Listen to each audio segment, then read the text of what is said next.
ஒரு evening snacks. So குழந்தைங்க evening டைமில் பசியாகிறதுக்கு கேட்கும்போது டக்குன்னு இந்த ஸ்நாக்ஸ் செய்யலாம்னு சொல்லிட்டு எனக்கு ஒரு ஐடியா வந்துச்சு.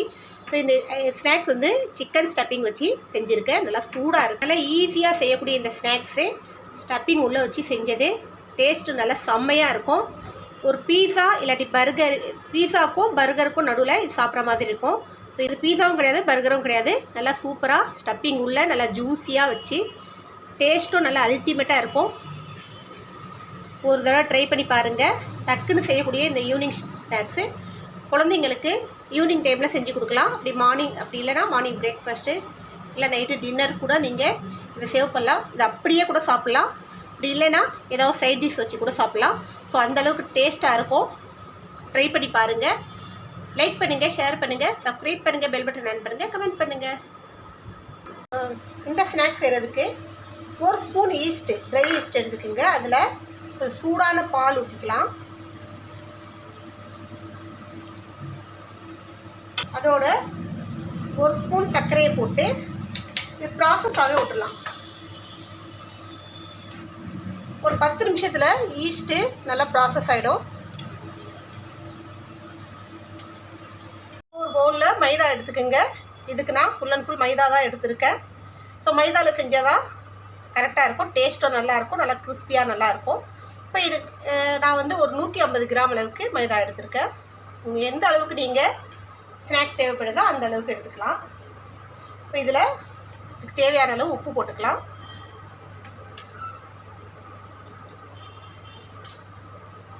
ஒரு முட்டையை உடச்சி ஊற்றிக்கலாம்.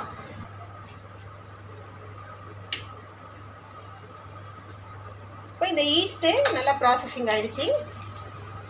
இதை நம்ம இதில் போட்டுக்கலாம்.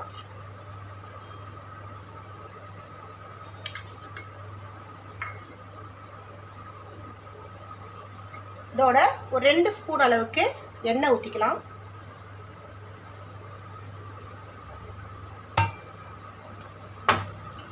இது எல்லாத்தையும் நல்லா மிக்ஸ் பண்ணிக்கிங்க.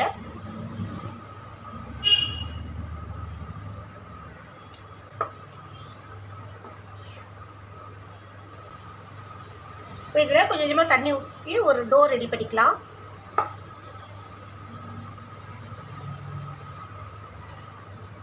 இப்போ இந்த மாதிரி ஒரு டோ ரெடி பண்ணியாச்சு.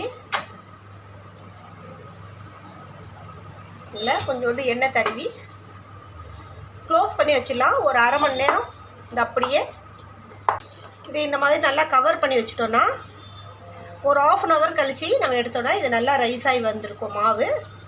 இது 1/2 hourக்கு அப்படியே கவர் பண்ணி விட்டுறலாம்.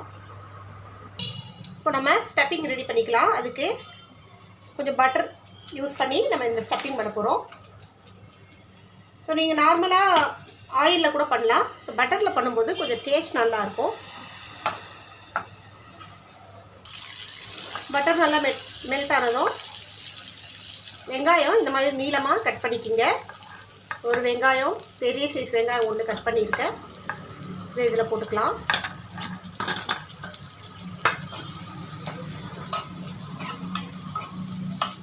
வெங்காயம் ஓரளவு க்ரன்ச்சியாக ஆகிற வரைக்கும் நீங்கள் இதை வந்து நல்லா ஃப்ரை பண்ணிக்கோங்க. ஓவர் ஃப்ரை பண்ணிக்கூடாது, ப்ரௌன் ஆகக்கூடாது. கொஞ்சம் வெங்காயம் க்ரன்ச்சியாக இருந்தால் தான் நல்லாயிருக்கும் டேஸ்ட்டு. வெங்காயம் வேகிறதுக்காக கொஞ்சோண்டு சால்ட் போட்டுக்கலாம். வெங்காயம் இந்த அளவுக்கு வதங்குனதும் 1 ஸ்பூன் அளவுக்கு இஞ்சி பூண்டு விழுது, ஜிஞ்சர் கார்லிக் பேஸ்ட் போட்டுக்கலாம்.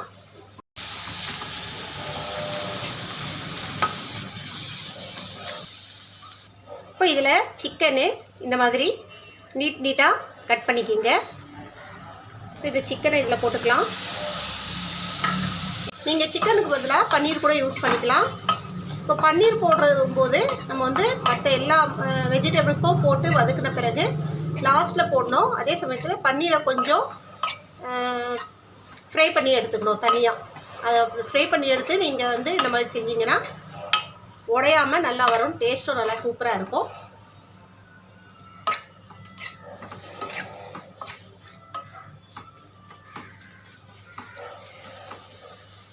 இப்போ இதில் நான் கொடை மிளகாவும் ஒரு தக்காளியும் போடுறேன், கேப்சிகமும் டொமேட்டோ. இதை தவிர்த்து நீங்கள் வேறு முட்டைக்கோஸு, ஸ்ப்ரிங் ஆனியனு, கேரட்டு, இந்த மாதிரி உங்களுக்கு விருப்பமான வெஜிடபிள்ஸு வேறு ஏதாவது ஆட் பண்ணுறதா இருந்தால் பண்ணிக்கலாம். இப்போ பச்சை பட்டாணி இருந்துச்சுன்னா அதுவும் கொஞ்சம் வேக வச்சு தனியாக இதில் ஆட் பண்ணிக்கலாம்.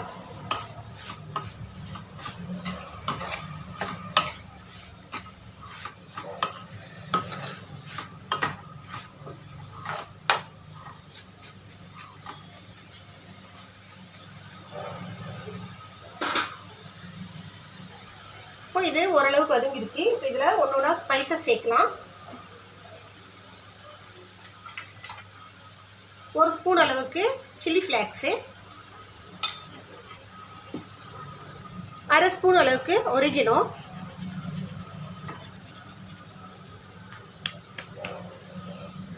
1 ஸ்பூன் அளவுக்கு ரெட் சாஸு, 1/2 ஸ்பூன் அளவுக்கு டார்க் சோயா சாஸ் எல்லாத்தையும் சேர்த்து இதை நல்லா மிக்ஸ் பண்ணிக்கலாம்.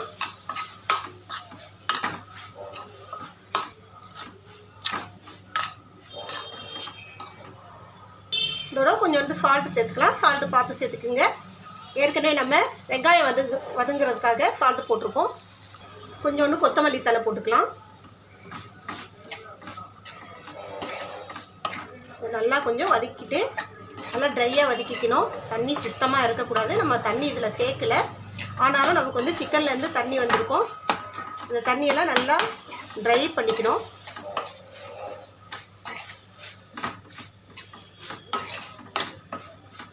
ஸோ நம்ம மசாலா ஐட்டம் வேறு எதுவுமே இதில் சேர்க்கலை. காரத்துக்கு சில்லி ஃப்ளேக்ஸ் போட்டிருக்கோம், ரெட் சாஸ் போட்டிருக்கோம், அதுலேயும் கொஞ்சம் காரம் இருக்கும். விருப்பப்பட்டீங்கன்னா நீங்கள் கொஞ்சோண்டு பச்சை மிளகா சேப் பண்ணி ஆட் பண்ணிக்கலாம் காய்கறி அந்த ஆட் பண்ணும்போதே. ஸோ பச்சை மிளகா வந்து குழந்தைங்க சாப்பிடும்போது வாயில் வந்துச்சுன்னா அவங்களுக்கு வந்து அது சாப்பிட பிடிக்க மாட்டுது. அதுக்காக நான் அவாய்ட் பண்ணிட்டேன். டக்குன்னு செஞ்சிடலாம் இந்த ஸ்நாக்ஸு. இப்போ வீட்டிலையே நல்லா ஹெல்த்தியான நல்லா டேஸ்டியான இந்த ஸ்நாக்ஸு நம்ம செஞ்சு கொடுத்தோன்னா குழந்தைங்க ரொம்ப விரும்பி சாப்பிடுவாங்க, அவங்களுக்கு பிடிச்சமான ஒரு ஃப்ளேவரில். ஸோ நம்ம இது வந்து ஃபுல்லாக வந்து பீஸாக்கான ஐட்டம் தான் இதில் போட்டிருக்கோம். பட் இது பீஸா கிடையாது.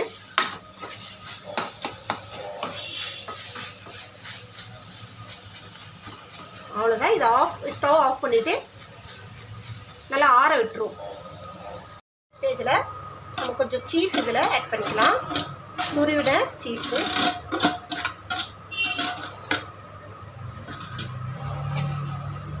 ஆட் பண்ணி இதை கொஞ்சம் மிக்ஸ் பண்ணி விட்டுடலாம். சீஸ் கொஞ்சம் அந்த ஹீட்லேயே மெல்ட் ஆகிருக்கும்.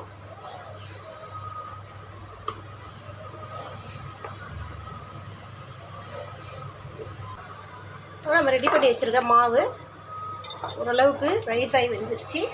இப்போ மறுபடியும் இதை நல்லா அழுத்தி பிசைஞ்சிக்கலாம். நல்லா இந்த மாதிரி அழுத்தி பிசையணும். அப்போ தான் நல்லா சாஃப்டாகவும் ஸ்மூத்தாகவும் இருக்கும்.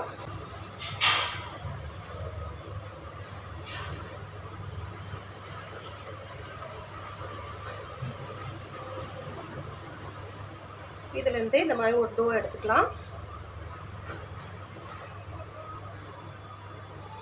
மாவை இந்த மாதிரி எடுத்த பிறகு மீதி மாவை க்ளோஸ் பண்ணி வைங்க. மாவு காயக்கூடாது.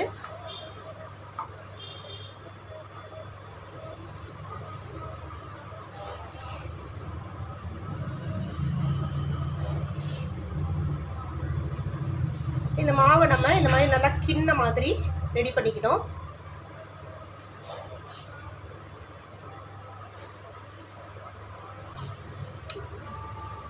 இதுக்குள்ளே இந்த ஸ்டஃபிங்கை வச்சிடலாம். ஸ்டஃபிங்கை வச்சுட்டு நல்லா க்ளோஸ் பண்ணிக்கிங்க.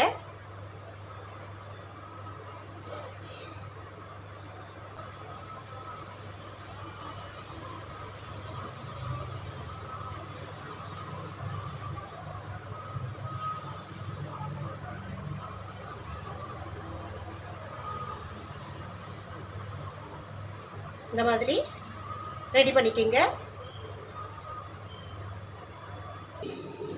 அடுப்பை பற்ற வச்சு இந்த மாதிரி ஒரு சின்னதாக ஒரு பேன் வச்சுக்கோங்க.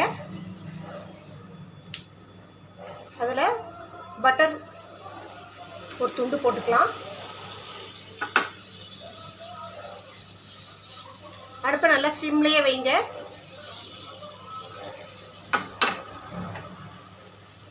இப்போ நம்ம இந்த டோ இதில் வச்சு நம்ம கையால் லைட்டாக ப்ரெஸ் பண்ணணும்.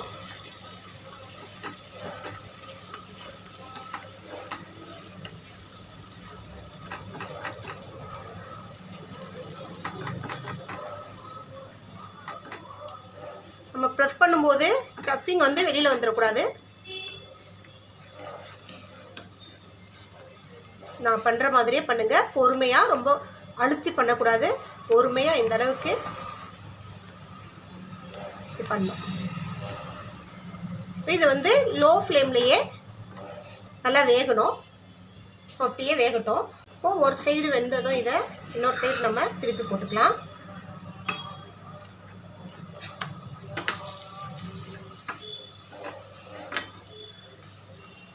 அடுப்பு சிம்லேயே இருக்கட்டும். ரொம்ப ஃபாஸ்ட்டாக இருக்கக்கூடாது.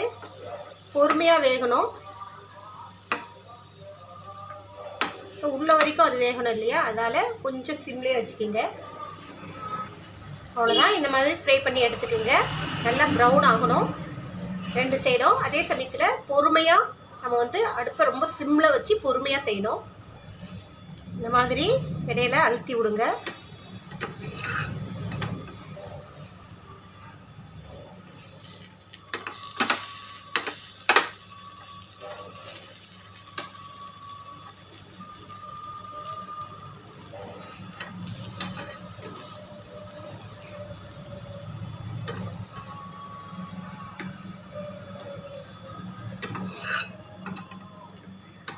அவ்வளோதான்.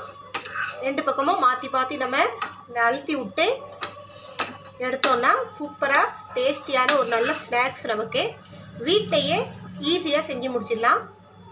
இதே போல் மற்ற எல்லாத்தையும் செஞ்சிடலாம். ஸ்டப்பிங் நான் ரெடி ஆகிடுச்சு. இதை நீங்கள் ஈவினிங் ஸ்நாக்ஸாகவும் எடுத்துக்கலாம், மார்னிங் பிரேக்ஃபாஸ்ட்டாகவும் எடுத்துக்கலாம், நைட்டு டின்னருக்கும் எடுத்துக்கலாம். உங்களுக்கு எப்படி விருப்பமோ அப்படி இதை சேவ் பண்ணலாம். ஸோ இது அப்படியே சாப்பிட்லாம், இல்லை கூட ஏதாவது சைட் டிஷ் கூட வச்சு சாப்பிட்லாம். நீங்கள் சைட் டிஷ் வச்சு சாப்பிட்டீங்கன்னா ஏதாவது க்ரீன் சட்னி இந்த மாதிரி வச்சு சாப்பிடுங்க. நல்லா ஸ்பைஸியாக இது உள்ளே வச்சுருக்கிற ஸ்டப்பிங்கும் ஸ்பைசி, அதோட நம்ம க்ரீன் சட்னியும் வச்சு சாப்பிட்டோன்னா செம்ம டேஸ்ட்டாக இருக்கும். ஸோ ஈஸியாகவும் டக்குன்னு வீட்டிலையே செய்யக்கூடிய இந்த ஸ்நாக்ஸை நீங்களும் ட்ரை பண்ணி பாருங்கள். இன்னொரு ரெசிபியோடு உங்களுக்கு சந்திக்கு வரை உங்கள்கிட்ட விடைபெறுவது உங்கள் நிஷா. எங்கள் சேனல் லாஸ்ட் வரைக்கும் பார்த்தவங்க அனைவருக்கும் மிக்க நன்றி. பாய்.